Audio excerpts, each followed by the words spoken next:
Welcome to the exam mock. हम practice करने वाले हैं नंबर सिस्टम के क्वेश्चंस को और ये सभी के सभी क्वेश्चन आपके आरआरबी एनटीपीसी में आ रखे हैं। तो पहला क्वेश्चन है, निम्नलिखित में से कौन सी संख्या के गुणनखंडों की संख्या सम संख्या है। सबसे पहले इसका कंसेप्ट जान लेते हैं, जिससे कि आपके सामने अगर ऐसा सवाल है तो क्या करना है। गुणनखंडों की संख्या कैसे निकालते हैं। मान के चलो x की power a multiply by y की power b multiply by z की पावर c लिखा है।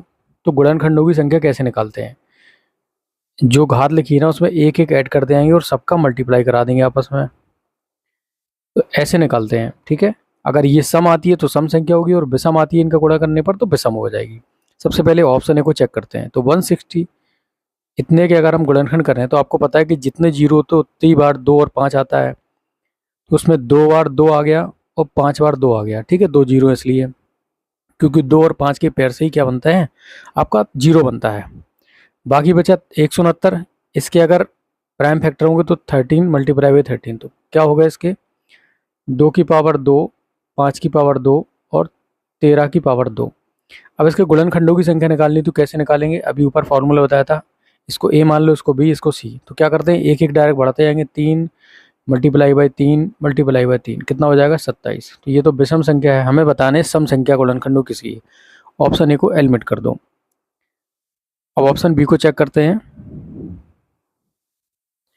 ऑप्शन बी को चेक करते हैं तो इसके अगर गुणनखंडों की संख्या देखेंगे तो कैसे निकालेंगे। सबसे पहले इसमें 3 जीरो हैं तो 2 2 3 बार आएगा और 5 भी 3 बार आएगा। ठीक है, बाकी 36 50 के गुणनखंड कैसे होंगे, 2 तिया 6 तिया 18 दूनी 36। तो 2 कितनी बार आ गया, 2 बार और बढ़ गया है, तो 2 हो गया आपका 5 बार, 5 हो गया 3 बार और 3 हो गया आपका 2 बार। बस इनके गुणनखंडों की संख्या निकाल लो। ये हो जाएगा 6, ये हो जाएगा आपका 4, ये हो जाएगा 3। 24 या 72। तो हमें ऐसा ऑप्शन चुनना था जिसके गुणनखंडों की संख्या सम हो। तो कौन सा ऑप्शन है, ऑप्शन बी यहाँ पर आपका करेक्ट हो जाएगा। राम सुबह में 7, दोपहर में 8 और शाम में 3 केले खाता है। इस प्रकार दिन में कितने दर्जन केले खाता है। भाई हमें ये जो संख्या दे रखी है 7 + 8 + 3, इतने केले खाता है दिन में। 15 3 18, इसको दर्जन में चेंज करना है। एक दर्जन में कितने केले होते हैं, 12 होते हैं, तो 12 से भाग दे दो। कितना आ जाएगा, 6 × 18 6 दूनी 12, 3/2। Option C will be the correct. 2 कुर्सियां और एक मेज का मूल 880 रुपये है और एक कुर्सी और 2 मेज का मूल 980 रुपये है। प्रत्येक का मूल याद कीजिए। इस क्वेश्चन को मैं इस तरह से कराने वाला हूँ, आपको किसी ने नहीं कराया होगा। देखो कैसे, ऑप्शन से कैसे उड़ाते हैं इसको, कंसेप्ट समझो। 2 चेयर + 1 टेबल का जो मूल्य है वो 880 रुपये है। मतलब अगर हम 2 चेयर और एक टेबल के अगर ऐड करेंगे तो जीरो लास्ट में आने चाहिए उसके। मान के चलो ऑप्शन ए को ले लेते हैं। तो ऑप्शन ए में अगर 2 में हम इसमें मल्टीप्लाई करेंगे तो लास्ट में जो डिजिट है वो जीरो आएगा, लेकिन इसमें 5 आएगा। जोड़ेंगे तो लास्ट में 5 आ जाएगा। मतलब ये ऑप्शन तो नहीं होगा। इसी प्रकार से इस ऑप्शन में भी ऐसे ही होने वाला है, क्योंकि 5 दूनी 10 हो जाएगा लेकिन लास्ट में 5 आएगा, हमें चाहिए जीरो। अब अपने पास 2 ऑप्शन बचे ना, तो बी ऑप्शन को अगर चेक करेंगे तो 2 चेयर का मूल्य कितना हो जाएगा 560। ठीक है, 560 ये हो गया और 380 और ऐड कर दो, कितना हो गया 0 4 9 940। तो ये तो नहीं होगा। इसका मतलब हमारा ऑप्शन सी यहाँ पर करेक्ट होगा। कैसे, 260 के 2 गुना कर देंगे तो 520 आ जाएगा। 2 चेयर का मूल्य हो गया, एक टेबल का मूल्य 360, 0 8 8 880। तो हमारा ऑप्शन सी यहाँ पर मैच कर गया। एन के पास की से p रुपये अधिक है और एन और के पास कुल धनराशि q रुपीस है, तो के पास कितना धन है। सबसे पहले देखो, एन और के 2 पर्सन है। एन के पास के से p रुपये अधिक है। किससे पूछ रहा है, के से है ना, तो के को हम x मान लेंगे। तो एन के पास के से कितना अधिक है, p रुपये अधिक है। अब बोल रहा है एन + के पास कुल मिला के q रुपीस है। तो एन और के की वैल्यू रख दो यहाँ पर, कितना हो जाएगा, इन दोनों को ऐड करेंगे 2x + के p q, ये आ गया। हमें बताना है के पास कितना धन है, मतलब x की वैल्यू फाइंड आउट करनी है।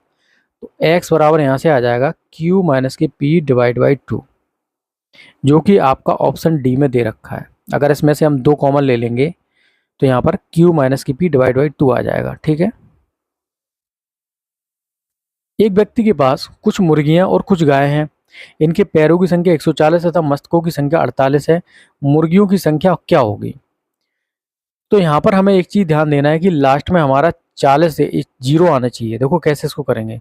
ऑप्शन ए को उठाते हैं, मान के चलो हम 22 ले लेते हैं क्या, मुर्गियों की संख्या, तो 26 हमारी क्या हो जाएंगी, 26 हमारे आ जाएंगी क्या, गायों की संख्या। ठीक है, तो मुर्गियों के कितने पैर होंगे भाई, दो होंगे, उसके होंगे चार, तो दो दूनी चार, लास्ट डिजिट चार आ गया यहाँ पर, और छः को 24, यहाँ पर चार आ गया। यहाँ तो नहीं होगा, तो ऑप्शन ए नहीं होगा, क्योंकि हमें लास्ट में चाहिए यहाँ पर जीरो।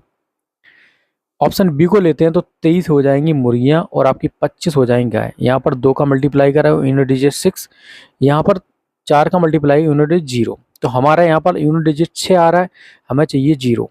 ऑप्शन बी भी नहीं होगा। अब ऑप्शन सी को चेक करते हैं, तो 24 ये हो जाएंगे और 24 ये हो जाएंगे। अगर इसमें दो का मल्टीप्लाई कराओ, इसमें चार का कराओ, क्योंकि मुर्गियों के दो पैर होते हैं और गायों के चार, तो यहाँ पर यूनिट डिजिट आ जाएगा, यहाँ पर 16 आ जाएगा। 8 से 14 यहाँ पर भी नहीं आ रहा है, तो हमारे पास ऑप्शन डी तो हमारा करेक्ट हो ही हुआ। कैसे, 26 मुर्गियाँ और 22 हम गाय ले लेंगे।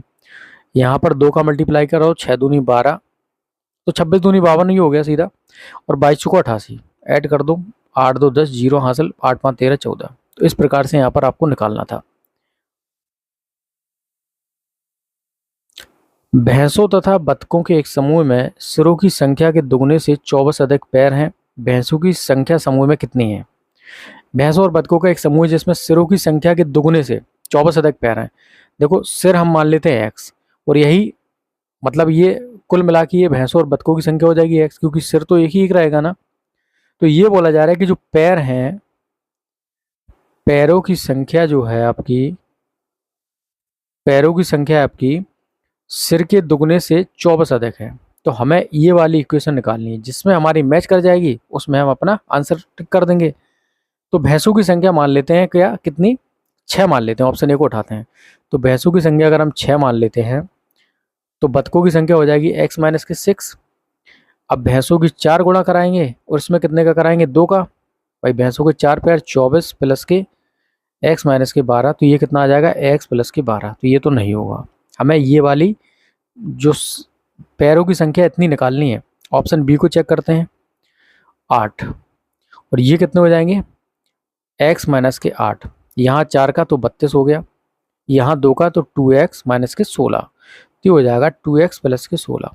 तो ये भी नहीं है मैच किया हमारा, तो इसको भी हटा दो ऑप्शन बी को। ऑप्शन सी को चेक करते हैं, तो ये 10 हो गए, मल्टीप्लाई 4 प्लस के x माइनस के 10 कर दो, मल्टीप्लाई बाई 2 कर दो, कितना आ जाएगा, 40 प्लस के 2x माइनस के 20, तो ये कितना आ जाएगा, 2x प्लस के 20। तो ये भी नहीं हुआ हमारा, तो इसका मतलब हमारा ऑप्शन डी करेक्ट होगा। कैसे, ऑप्शन डी को यहाँ चेक कर लेते हैं। अगर हम 12 अगर भैंसों की संख्या ले लेते हैं, तो x माइनस के 12 कितनी हो जाएंगी, बतखों की संख्या, तो यहाँ पर 2 का मल्टीप्लाई, तो ये हो गया 48 प्लस के 2x माइनस के 24, तो ये आ गया 2x प्लस के 24। बस यही हमें इक्वेशन निकालनी थी, हमारी मैच कर गई। तो हमारी भैंसों की संख्या 12 हो जाएगी। ठीक है, okay guys, that's all for today. If you like the video, इस वीडियो को ज़्यादा से ज़्यादा लाइक करो और चैनल को सब्सक्राइब करो ऐसे ही शानदार ट्रिक के लिए।